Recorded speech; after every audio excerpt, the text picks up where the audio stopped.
чувство тревоги, чувство озабоченности и чувство, вот, наверное, в первый раз после вот долгих послевоенных лет и до признания, вот это чувство было, что же нас ждет, почему так? Вот это чувство, оно меня обуревает, и я думаю, что я не могу говорить за весь народ. За весь народ могут говорить только те, кому это Конституция позволяет говорить. В отношениях бывает всякое.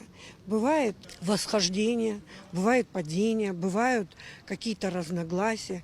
И, безусловно, они решаются в процессе переговоров. И разговор должен идти, безусловно, на языке дипломатии, на языке корректном, на языке взвешенном. Ведь недаром говорят в народе у нас на абхазском языке для тех людей, которые являются или берут на себя ответственность за большие свершения или в будущем собираются взять на себя такую миссию, равя и радзана и чаверу.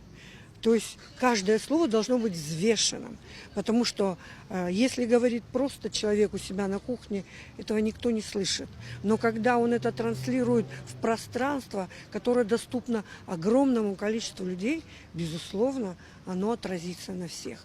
Поэтому я считаю, что все те, которые причисляют себя к общественным деятелям, к политическим деятелям, к органам власти и управления, все они должны жить и действовать так, и говорить так, чтобы их слова отразились благотворно на их народе, на тех взаимоотношениях, которые они считают важными для своей страны, для своего народа. Я не хочу сейчас говорить о юридических тонкостях всего этого.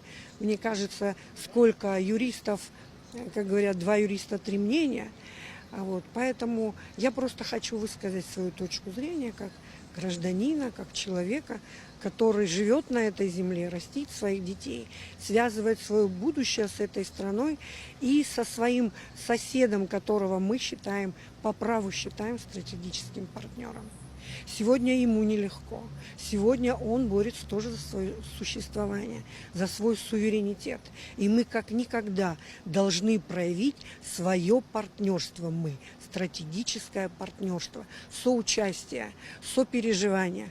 Я думаю, что вот это та позиция, которая должна исходить от каждого гражданина нашей страны, от нашего руководства, от гражданского общества, от политических, общественных деятелей.